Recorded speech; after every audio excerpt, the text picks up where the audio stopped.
Hi friends, അപ്പോൾ നമ്മൾ നോക്കാൻ പോകുന്നത് ബ്രൈഡിങ് ഫോട്ടിനെ വെച്ചിട്ടാണ് കേട്ടോ. ബ്രൈഡിങ് ഫോട്ടിനെ കുറിച്ചിട്ടാണ് ഇന്നത്തെ വീഡിയോ. അപ്പോൾ ഇതാണ് നമ്മുടെ ഫോട്ട്. ഇതാണ് നമ്മുടെ പ്രൊസീജർ ഫോട്ടിൽ അറ്റാച്ച് ചെയ്യുന്ന ഭാഗം. പിന്നെ ഇതിനൊരു ട്രയാങ്കിൾ പോലത്തെ ഒരു ഭാഗമുണ്ട്, അരികത്തൊരു സ്ക്രൂ പോലെയും ഉണ്ട് കേട്ടോ. ഇത് നമുക്ക് കൂടുതലായിട്ടും ചെറിയ ഇലാസ്റ്റിക്കുകളും പിന്നെ ലേസ്, സാറ്റൻ റിബൺസ് അങ്ങനെയൊക്കെ അല്ലേ, മറ്റേ ഗോൾഡൻ ലേസൊക്കെ ചെറിയ രീതിയിൽ വരുന്ന അതൊക്കെ നമുക്ക് നല്ല കറക്റ്റായിട്ട് അടിച്ച് കറക്റ്റായിട്ട് അതിൻ്റെ മേലെ കൂടെ അടിച്ച് പോരാൻ പറ്റും കേട്ടോ, ഇതിൽ കൂടെ വെക്കുമ്പോഴത്തേക്കും. അതാണ് ഇതിൻ്റെ ഒരു യൂസ് എന്ന് പറയുന്നത്. ലേസ് വർക്കൊക്കെ ചെയ്യണവർക്കൊക്കെ ഭയങ്കര യൂസ്ഫുള്ളായിരിക്കും കേട്ടോ. ഇതിനുള്ളിൽ കൂടെ ആയിട്ടാണ് നമ്മൾ നമ്മുടെ ഇപ്പോൾ ഇലാസ്റ്റിക് ആണെങ്കിലും ലേസ് ആണെങ്കിലും ഇൻസേർട്ട് ചെയ്ത് കൊടുക്കേണ്ടത്. പിന്നെ നമ്മൾ സ്വീക്കൻസ് ഒക്കെ ആണെങ്കിൽ ഇതിൽ കൂടെ സ്റ്റിച്ച് ചെയ്യാൻ പറ്റുമേ, പക്ഷെ അതിങ്ങനെ ഒരു മാല പോലെ ഇങ്ങനെ ചെയിൻ പോലെ ആയിട്ടിരിക്കണം എന്ന് മാത്രമേ ഉള്ളൂ. ഇപ്പോൾ നമ്മൾ സാറ്റൻ റിബണൊക്കെ വരില്ലേ, അതുപോലെ അങ്ങനെ ആയിരിക്കണം എന്ന് മാത്രമേ ഉള്ളൂ. അപ്പോൾ അതാ നമ്മൾ ഫോട്ട് നമ്മൾ അറ്റാച്ച് ചെയ്ത് കഴിഞ്ഞു. ഇനി നമുക്കൊരു ക്ലോത്ത് വെച്ചിട്ട് നമുക്കൊന്ന് സ്റ്റിച്ച് ചെയ്ത് നോക്കാം. ഇപ്പോൾ എൻ്റെ കയ്യിൽ വീതി കൂടിയ സാറ്റൻ റിബണാണ് കേട്ടോ ഉള്ളത്, പിന്നെ ഇലാസ്റ്റിക്കും ഉണ്ടായിരുന്നില്ല. അപ്പം ഞാൻ ഈ രീതിയിൽ തന്നെയാണ് കാണിക്കുന്നത്. അപ്പം ഇതിൻ്റെ വീതി ഒത്തിരി വലുതായത് നമുക്ക് അവിടെ അഡ്ജസ്റ്റ് ചെയ്യാൻ പറ്റും, പക്ഷെ എന്നാലും ഈ ഒരു വീതി കിട്ടില്ല. അപ്പം ഞാൻ എന്താ ചെയ്തതെന്ന് വെച്ചാൽ ഇത് മടക്കിയിട്ട് നമ്മൾ ജസ്റ്റ് ഒന്ന് സ്റ്റിച്ച് ചെയ്ത് കാണിക്കാം. ഇതിൻ്റെ പർപ്പസ് ഒന്ന് നിങ്ങളെ അറിയിക്കാൻ വേണ്ടിയിട്ടാണ്, എങ്ങനെയാണ് ചെയ്യുന്നതെന്നൊന്ന് കാണിച്ചു തരാമെന്ന് വിചാരിച്ചിട്ടോ. നമ്മൾ ഫുഡ് ഇൻസേർട്ട് ചെയ്യുമ്പോൾ അത് ജസ്റ്റ് ഒരു ഇങ്ങനെ ആടി കളിക്കും കേട്ടോ. അത് കുഴപ്പമില്ല, ചെറിയൊരു ലൂസ് പോലെയാണ് ഉണ്ടാവുക കേട്ടോ. എന്നിട്ട് നമ്മൾ ക്ലോത്ത് വെച്ചിട്ടുണ്ട്. ഇനി നമുക്ക് ആ ഒരു ട്രയാങ്കിളിൻ്റെ ഉള്ളിലേക്ക് ഇത് ഇൻസേർട്ട് ചെയ്ത് കൊടുക്കാം.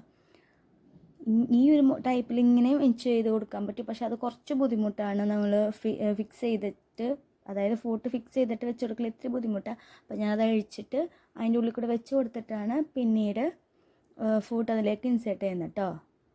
അപ്പോൾ അതാ ഞാൻ ഇതിൻ്റെ ഉള്ളിൽ കൂടെ ചെറുതായിട്ട് ഇങ്ങനെ വെച്ച് കൊടുത്തിട്ടുണ്ടോ. ഇതാണ് ഒരു കറക്റ്റ് മെത്തേഡ്. ചെറിയ ലേസൊക്കെ ആണെങ്കിൽ അതിൻ്റെ ഉള്ളിൽ കയറിപ്പോൾ ഇതിപ്പോൾ ഞാൻ മടക്കി വെച്ചേക്കുന്നതുകൊണ്ടാണ് കേട്ടോ കയറാതിരുന്നത്.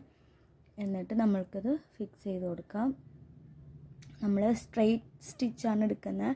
വേണമെങ്കിൽ നമുക്ക് സിക്സാക്കൊക്കെ എടുക്കണം, അത് നമ്മുടെ ഓരോ പാറ്റേൺ അനുസരിച്ചാണ്. ഇപ്പോൾ സാറ്റൻ റിബണിൻ്റെ മുകളിൽ എങ്ങനെ വരണം, അപ്പോൾ ആ ഒരു രീതിയിൽ നമുക്കിത് സ്റ്റിച്ച് ചെയ്യാവേ. ഞാൻ നിങ്ങളെ കാണിക്കാൻ വേണ്ടിയിട്ട് ഇപ്പം ഈ ഒരു രീതിയിലാണ് സ്റ്റിച്ച് ചെയ്യുന്നത്. പക്ഷേ എൻ്റെ ഓൾറെഡി ഞാൻ സിക്സാക്കിൽ ഇരുന്നതുകൊണ്ട് ആദ്യത്തെ 2 സ്റ്റിച്ച് സിക്സാക്കിലാണ് വരുന്നത്. അപ്പോൾ നിങ്ങളെ വീഡിയോ സൂക്ഷിച്ച് നോക്കിയാൽ കാണാൻ പറ്റും. എന്നിട്ട് ഞാനത് ചേഞ്ച് ചെയ്ത് കൊടുത്തു.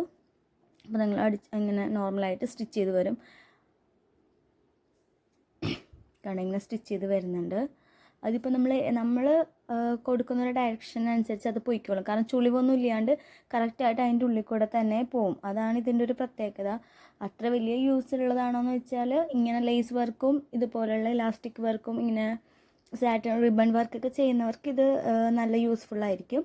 അല്ലെങ്കിൽ ചെറുതായിട്ട് കുഴപ്പമൊന്നുമില്ല. നമ്മൾ ചെയ്യുന്ന അനുസരിച്ച് നമ്മളുടെ പർപ്പസിനനുസരിച്ചല്ലേ ഓരോന്ന് ആവശ്യം വരുന്നത്.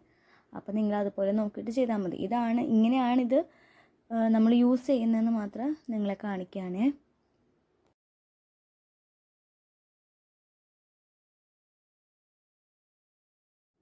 സ്റ്റിച്ച് ചെയ്തപ്പോൾ നമുക്ക് ഇതുപോലെയാണ് കേട്ടോ കിട്ടിയിരിക്കുന്നത്. ചെറിയ ലേസൊക്കെ ആണെങ്കിൽ നല്ല ഭംഗിയായിട്ട് വരും. ഇതിപ്പം ഞാൻ മടക്കി വെച്ചിരിക്കുന്നതിൻ്റേതായ ഒരു അപാകതകളൊക്കെ ഇതിൽ കാണും കേട്ടോ. അപ്പോൾ നമുക്കിത് എങ്ങനെയാണ് ഇനി മെഷീൻ സെറ്റ് ചെയ്യുന്നതെന്നൊന്ന് നോക്കാവേ. അപ്പോൾ ഇതിങ്ങനെയാണ് കേട്ടോ കിട്ടുന്നത്. ഒരു സാധാരണ പോലെ തന്നെ നമ്മൾ സ്ട്രെയിറ്റ് സ്റ്റിച്ച് ചെയ്താൽ അതുപോലെ വരും. അങ്ങനെ ലേസ് അതിൻ്റെ ഇടയിൽ വരുന്നു എന്ന് മാത്രമേ ഉള്ളൂ കേട്ടോ. അപ്പോൾ നമുക്കിതിൽ മെഷീൻ സെറ്റ് ചെയ്യുമ്പോൾ എന്തൊക്കെ കാര്യങ്ങളാണ് നോക്കാം.